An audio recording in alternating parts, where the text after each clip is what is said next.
Hey guys, Stitching May here. Just gonna do my September update, and of course, in true Stitching May fashion, I'm here in October for September. Anyway, sorry.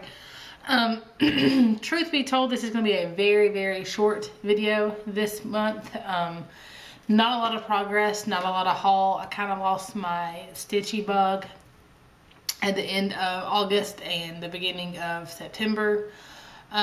Truth be told, my us putting Connor into daycare bothered me a lot more than I ever care to admit, but he is doing much better, and so am I. We are both adjusted now and doing better. But anyway, so about the middle of the month is when I got my stitchy bug back. So this is only probably 2, maybe 3 weeks worth of progress for you. And I have very little haul, but I do have a really cool gift that I want to show you. And I had a lot of frogging. The frog was very bad to me this month. But anyway, let me just jump right in and I'll show you my first new start, which is also a finish for this month. In the Cross Stitch and Discuss group, we did a Prairie Schooler Design Sal. And that's kind of what helped jumpstart me back into stitching. This particular pattern came in a pamphlet called the Prairie Schooler Yearly Round, and there were 12 designs, one for each month. And this one was for October, and it's the jack-o'-lantern, and it was just a small one, nothing huge, nothing fancy. But I'm sorry, horrible allergies. This was supposed to be done on black fabric, but I wasn't doing that because of my stitchy bug was already kind of, waning, and I wasn't about to, mess with black fabric to make it better. So I did this on this just scrap gray fabric, but then I didn't like that the eyes of the jack-o'-lantern and the mouth were kind of gray. I've never seen that. So instead of leaving it blank like you did on the black Ada that was supposed to be stitched on, I was talking to Cross Stitch Joyle, and we both thought that the metallics would be good, and so I kind of showed her my metallics. We were on Skype, and this is what we came up with. Inside the eyes, nose, and mouth is this. It was a Balger thread. It's 209C. I don't know if you can see that or not. Called Carnival. I think Krennic has taken over the Balger threads now.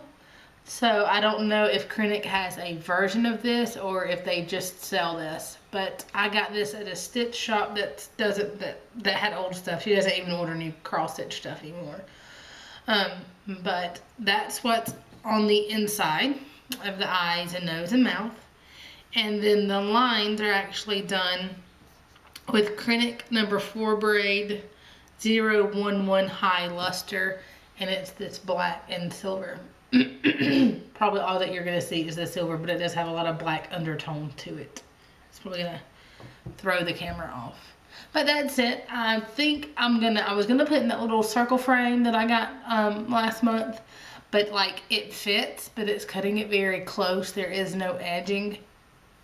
So I don't think I'm going to put it in that. I think I'm going to find some little frame at Michael's or something during the Halloween holidays and put it in there. I thought about making a pillow, but I don't have anywhere that I can put a small pillow. My chihuahua would just chew it up, and then I would want to hurt him, so I'm not going to do that. But there my little jack-o'-lantern is. No clue what I'm going to do with it, but it's done. And then my other new start, and I blame Trisha at 3 Owl Threads for this because I've had this in my stash for a year. It is from Stash, and I've touched it and played with it and put it back several times. But finally I started it, and it's the Needleworker design by Country Cottage Needleworks. But this is all I have, is this L and this E. Let me tell you, I had gotten all the way over to the W, all the way over here. And then I realized that my middle starting letter, which was this E, was wrong. I was like, I had left out a row about here. 1 row of 4 stitches, which made me somehow over and down or down and over all the way over here on this W. So I had to frog about 120 stitches. Like if you look close, you can still see where the W was. Oh, it makes me sick to even think about it. And then because it's a hand-dyed thread and I had this a year ago, I'm sure it's not the same light.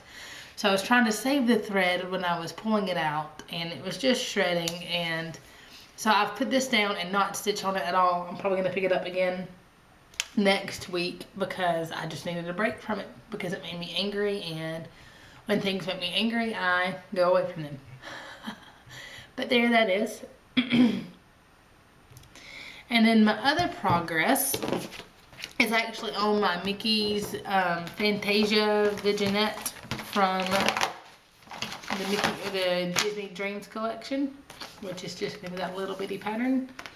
And all I have is a little bit more of the sky, not a whole lot, maybe 100 stitches. Like I said, not a lot of progress this month, not a lot of haul, kind of an off month, but that's okay. It'll be better next month. I'm really excited. I got a retreat coming up in November, and I'm ready to stitch, and it's going to be a lot of fun. But there that is. Now, haul-wise, again, I'm going to blame Trisha at 3 Owl Threads. We have to blame somebody for our hauls, right? And our starts, because it's not our fault. We can't control our own behaviors, right? She was showing her Prairie Schooler Santas, and I absolutely fell in love with this one. It's the 1995 Prairie School Santa. It doesn't really, just 1995 Santa.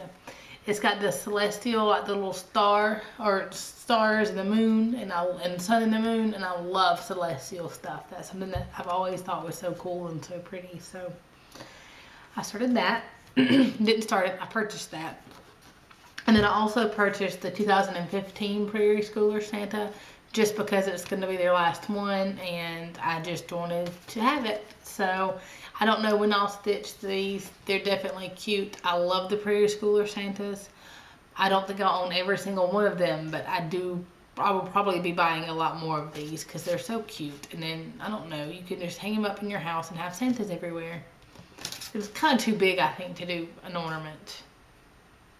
Trying to see what size it is when it's finished. A 4x3, yeah, that's kind of big for an ornament, or at least it is for our tree. We don't have a huge tree. But that was my haul. That was all of my haul this month. 2 patterns, and I didn't even pay full price for these, so I'm excited. Saving money.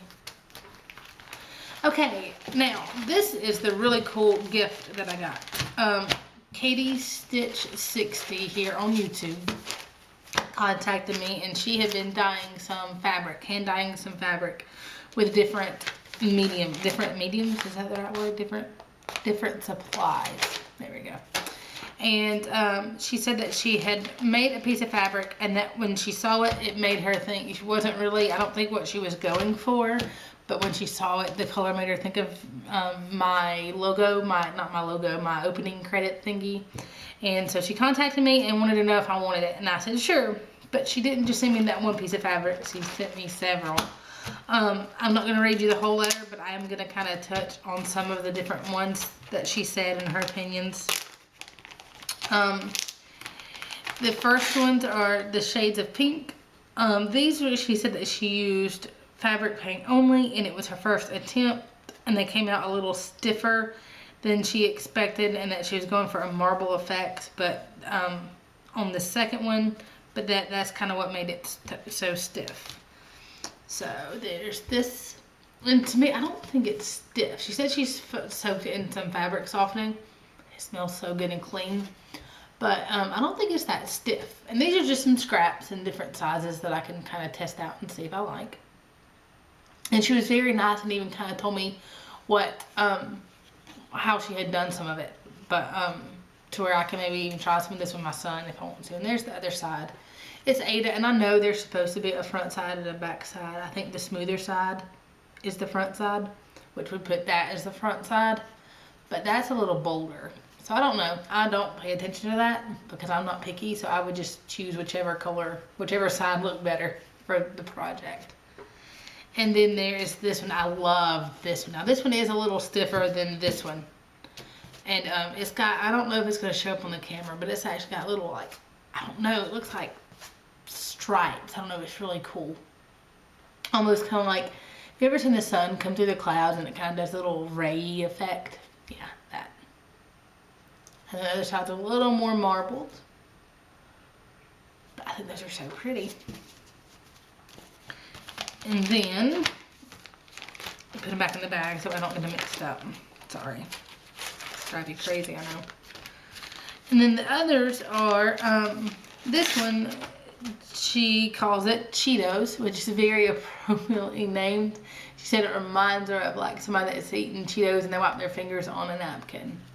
I thought it was really pretty, and I was like, man, I wish I'd had this before, because I'd have stitched that jack-o'-lantern in black on this, and that would have been that. Would have been done. Because would it have fit? I don't know. Let's see. Yeah, he would have fit on there. Just imagine him in just black with a yellow orange. I may stitch him again just for that, because it was a quick stitch. I may have to stitch him again on this, because I just love that fabric. And then there is Roses, I think, is this one. And she said that she's not very happy with this, but I love it. Like, it's got a hint of sparkle to it that you probably won't be able to see on camera. But I think that's really pretty. This one she used acrylic paint and a textile medium. And I'm not going to tell you the parts and all that stuff because I don't know if she wants everybody to know. I think she's going to do a tutorial video, and I don't want to take that away. I'm trying to talk her into doing her own video. She needs some encouragement, guys. But there that is. And she said she liked the back design better than the front. And again, if you look at the rough side, this is the rough side. So I guess that would be the back. It's a little lighter. I kind of like, I mean, it's a little bolder than the front side. So this one she just called green and white.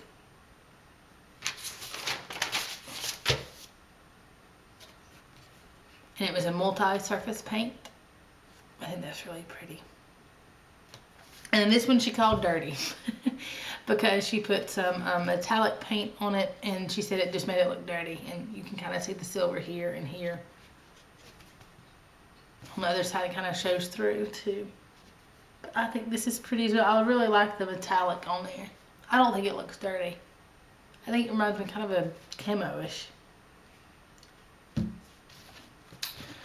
Okay. And then this next one is the one that she actually made, and she liked the color, or thought the color reminded her of the little turquoise, title screen that I have. And she's calling it Stitching May. But I absolutely love it. She's hitting the whole piece of fabric for this. I absolutely love this. This is all 18 count Aida, which is my favorite Aida as well. It's so pretty, and it's so marbled, and I have too many ideas of what I want to stitch on this. But there that is. And then on the back you can kind of see it shine through as well. I definitely like this side with the more color on it. But I thought that was really, really pretty. See all the different little, that's my favorite color. But there that is. And this fabric, I mean, it's maybe a little stiffer than, Aida, but not much. You know how Aida is kind of stiff when it comes out of the packaging anyway. It feels just like it's just like new Aida. It doesn't, like if I use it and hold it and move it, that it'll soften up. And then last but not least, she said these were kind of she did these right before she sent it out. And it's kind of funny, because one said that she didn't like it at all. She, in fact, called it downright ugly. And I think it's very pretty. It's this one. I think this is so cool. I'm trying to see.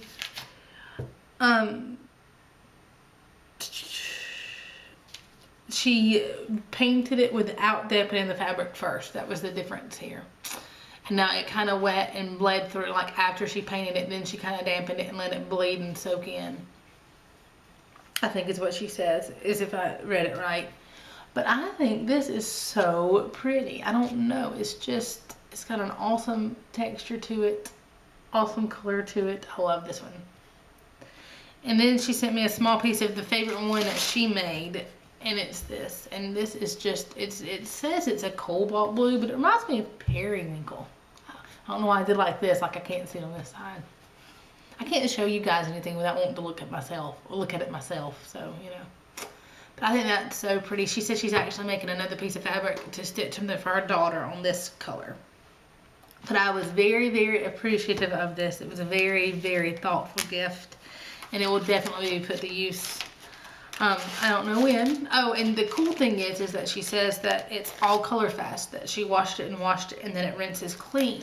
And that's always been my fear of hand-dyed fabrics, is number one, losing my pattern into the hand-dyed fabrics, because it's, the fabric is so pretty that I sometimes think that it takes away from the stitched piece. Number two is that I'm kind of rough on my stuff. Anyway, I'm kind of rough on my projects, and I don't want to get it dirty and not be able to wash it. And I'm just going to stay away, because that topic's not going to sound any better if I continue to talk about it. But that's really everything on this video. Like I said, not a lot, not a very eventful month, I'm sorry. Hopefully next month will be better, and I'll have a lot more progress and a lot less frogging on my needlework pattern. And then maybe even some more on my Mickey's Fantasia Vignette. I'm not doing a true rotation like I was at the beginning of the year, where I stitched on a certain project every week right now, because my stitching bug has been kind of waxing and waning. I'm gonna I'm probably still gonna give every project 1 week, but I'm just gonna pick up whatever I want to stitch on. I thought about doing the one project in October, because Cross Stitch and Discuss is doing another, the one where you work on one project for 30 days, but I'm afraid that with my stitching bug already being kind of that'll make it worse. So I think I'm just gonna keep just picking up whatever I want to stitch. And right now Mickey's still calling to me, so I'm gonna stitch on him some more today. This one's starting to call back to me again. I'm not gonna let it defeat me.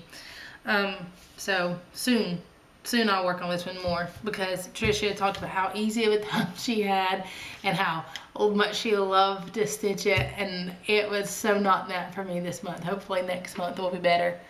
But like always, thanks for watching, thanks for subscribing, and you guys take care and happy stitching.